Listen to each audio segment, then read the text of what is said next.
Tal vez te suene el nombre de Gilgamesh, o bien en alguna clase de historia, de literatura, o por qué no, en algún video en internet, por su homónimo poema épico, hasta hoy la primera obra literaria de la que tenemos constancia. Pero ¿cuál es el verdadero valor de esta obra? ¿Cuáles son las claves a tener en cuenta para analizar tan particular y enigmática narrativa? ¿Existe una perspectiva oculta y esotérica para contemplar, además de lo antropológico? Sean ustedes bienvenidos a la Nación Mística, la Nación del Fuego Azul.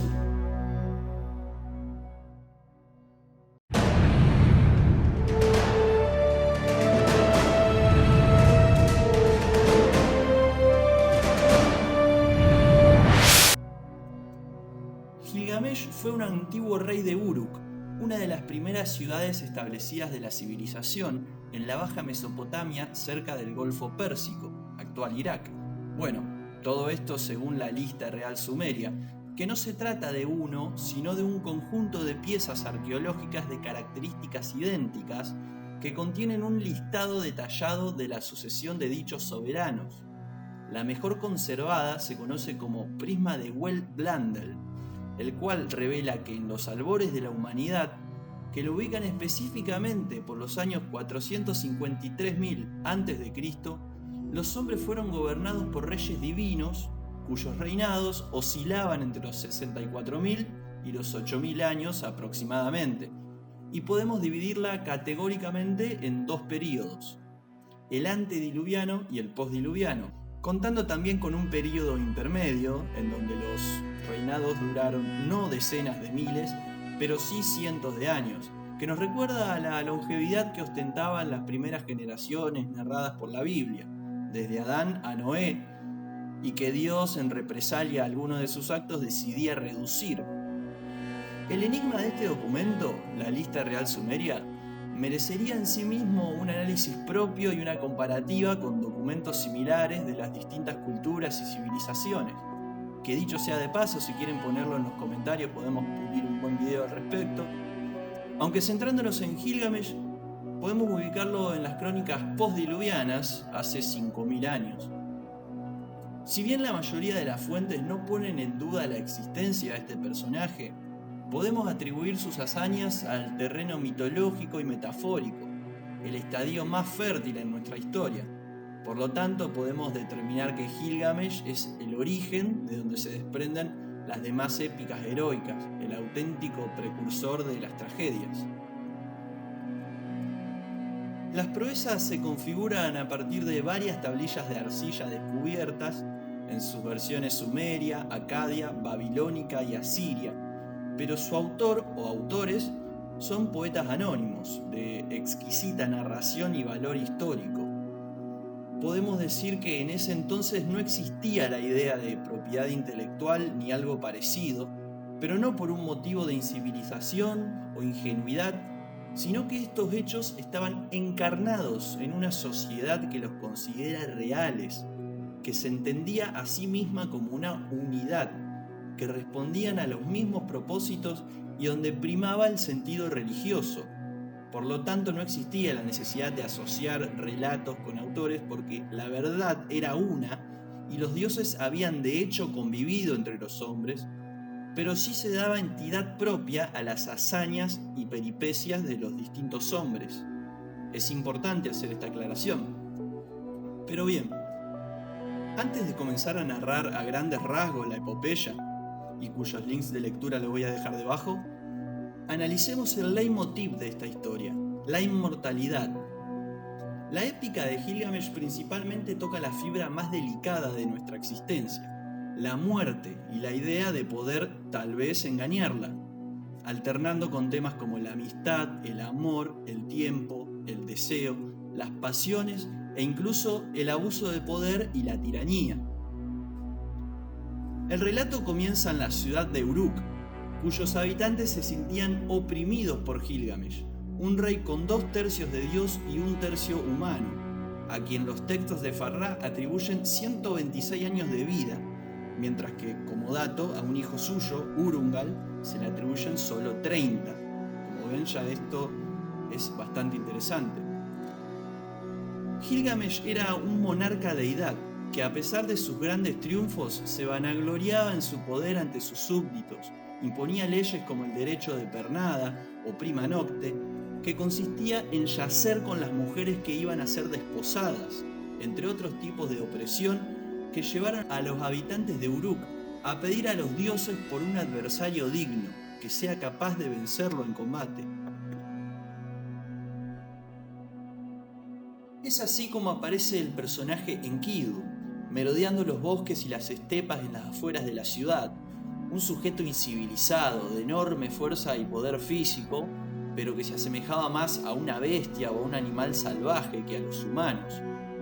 Es a través de Shamat, una hieródula, es decir, una prostituta sagrada, enviada por la diosa Ninhursag, quien yace con Enkidu durante 7 noches con la intención de moldearlo, cual arcilla se tratase, para intentar civilizarlo y así pueda adquirir un comportamiento más humano. Aquí ya se establece la primer dicotomía: la vida nómada, incivilizada y salvaje, representada por Enkidu, y la vida superior, civilizada de las ciudades, representada por Gilgamesh, quien en sus sueños ya tenía visiones de la diosa Ninsun, advirtiéndole sobre un futuro enemigo.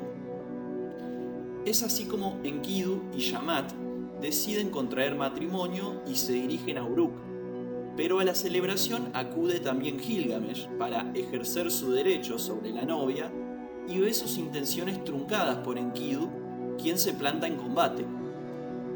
A partir de aquí empiezan a luchar incansablemente durante un tiempo, pero ninguno logra hacerse con la victoria, si bien algunas fuentes atribuyen una victoria levemente favorable a Gilgamesh, y se reconocen mutuamente como dignos guerreros y deciden encarar una aventura de amistad y camaradería. A partir de aquí deciden emprender un viaje que los llevará a enfrentar numerosas bestias y criaturas, siendo el primero de ellos el demonio Umbaba, un ser híbrido entre león y dragón que era guardián de los bosques de cedro. Con la ayuda del dios Shamash y sus 12 vientos, logran vencer al demonio, y particularmente la astucia de Gilgamesh llamó la atención de la diosa Inanna, conocida como Ishtar en Babilonia, Isis en Egipto, Astarte en Fenicia, o Vamos, la Atenea griega, quien apasionada se ofrece en cuerpo y carne ante Gilgamesh, pero este la rechaza, enumerando uno a uno los amoríos de la diosa y sus fatales destinos.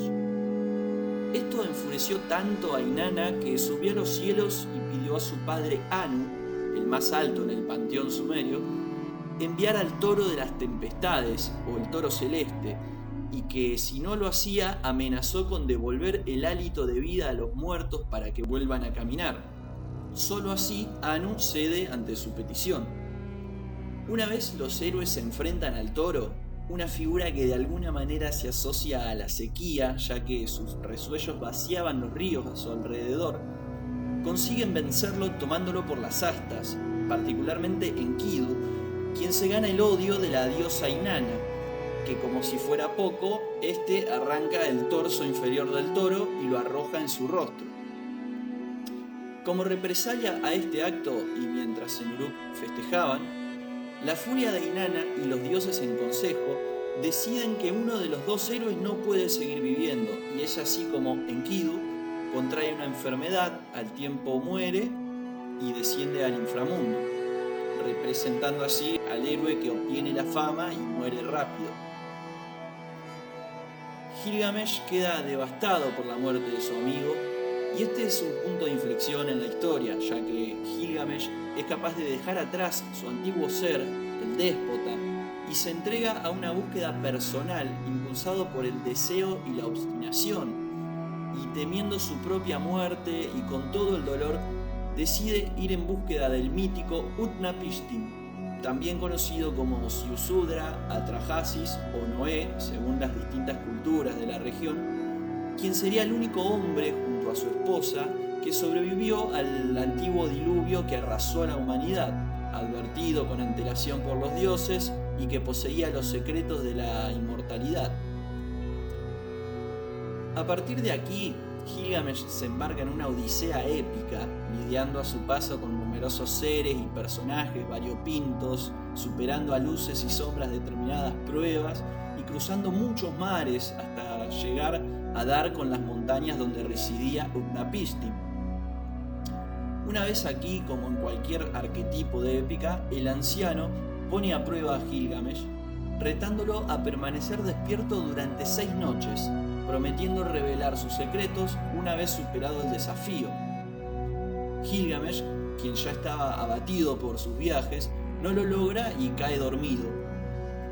Cuando despierta, el sabio le enseña las varas de pan que su esposa había estado cocinando mientras dormía, y por petición de esta, Utnapishtim accede a revelar un secreto a Gilgamesh como recompensa ante sus esfuerzos para no regresar de sus viajes con las manos vacías, y le comenta que sobre el lecho marino existe una hierba con el don de devolver la juventud.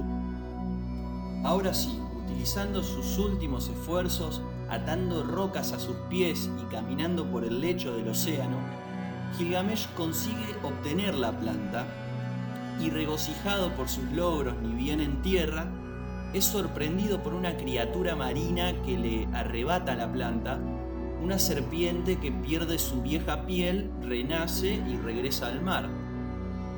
Aquí mismo entonces yace Gilgamesh vencido, abatido en el suelo y con lágrimas en el rostro.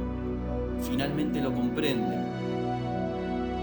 Ya no hay nada más que hacer, solo aceptar. La vida es finita. Si bien el relato ya puede terminar aquí, más versiones nos comentan cómo Gilgamesh regresa y contempla con admiración las murallas de Uruk, dándonos la idea de que vuelve más sabio, a pesar de haber fracasado, dejando atrás su antiguo ser, su vanidad y orgullo, y renaciendo ante la noción de la mortalidad, comprendiendo lo que el dios Shamash le había dicho en sus viajes. Oh Gilgamesh, ¿a dónde vas, errante? La vida que buscas nunca la encontrarás. Cuando los dioses crearon a la humanidad, le asignaron a esta la muerte, y dejamos la inmortalidad en nuestras manos. Muchos paralelismos podemos hacer entre la obra de Gilgamesh y el eco que dejó en una humanidad incipiente. El origen del mito diluviano, de los relatos bíblicos, que son datados miles de años posterior a este, es el prototipo del Heracles griego y sus 12 trabajos, el Hércules romano, los viajes de Odiseo, Jasón y sus argonautas, San Jorge y el dragón, o por qué no, los relatos de los superhéroes actuales. Pero en este caso centrándonos en el enigma de la muerte del otro, ese alguien que dejó de respirar y que ya no comparte nuestras aventuras ni nuestro plano, el primer misterio con el que la humanidad tuvo que lidiar. A través de todo este relato podemos finalmente establecer que de alguna manera Gilgamesh venció a la muerte y vive en nosotros. Convive en nosotros como uno de los primeros mitos solares, porque en términos mágicos y en clave esotérica y astrológica se trata evidentemente de eso, el representamen de un mito solar, sobre todo en el episodio donde Gilgamesh rechaza a Inanna, una diosa madre, una deidad de carácter lunar. Recordemos las fases de la luna, su ciclo que consta de 28 días y su relación con lo femenino y lo nocturno. Gilgamesh y Enkidu, una dinámica de doble luminoso, representando la dualidad, la naturaleza dual del universo, el día y la noche en oposición y en complemento. No existe yin sin yang y viceversa. Aquí nos podemos remitir a la ley de polaridad descrita en el Kybalión y la enseñanza hermética. Más símbolos encontramos en la serpiente que arrebata su premio, ese regalo de los dioses que no puede o no debe estar en manos humanas. Y como en muchas culturas, la serpiente representa la sabiduría.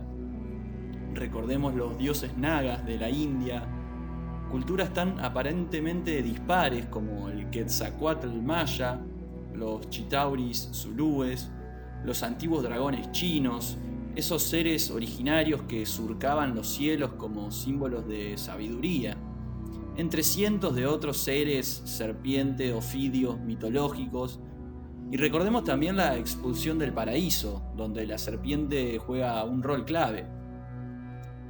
Tengamos siempre en cuenta que al ceñirnos a las fuentes más antiguas, nos movemos en un terreno donde la ficción y la realidad se encuentran hibridadas en una sola disciplina, como una auténtica quimera de nuestra historia, siendo la tradición oral, los aforismos y metáforas, el lenguaje para encriptar estas historias, donde nuestro trabajo es remover las arenas, reconocer y vincular las claves simbólicas de estos archivos, ir a las fuentes originarias para someterlas a cotejo, encontrar las notas armónicas que las unen y decodificar los mensajes, porque nadie podrá hacerlo por nosotros.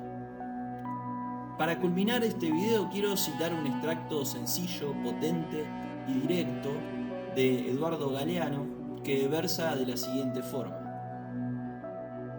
Seremos imperfectos, porque la perfección seguirá siendo el aburrido privilegio de los dioses. Pero en este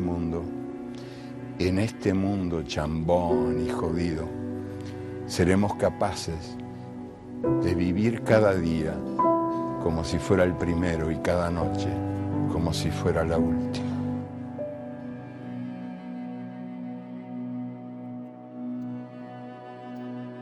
Me gustaría leerlos en los comentarios y a modo de anexo quisiera saber qué opinan del canal, qué les parece la propuesta. La idea es analizar pasajes de la historia, literatura, misterios y conocimiento oculto, así como figuras controvertidas que parecen olvidadas. Y qué mejor manera de arrancar que con el primer relato de la humanidad, donde como vemos ya hay mucha tela para cortar. Siéntanse libres de suscribirse, lo cual es muy importante, y dejar sus comentarios, sus buenos likes, así podemos seguir este camino. Nada más.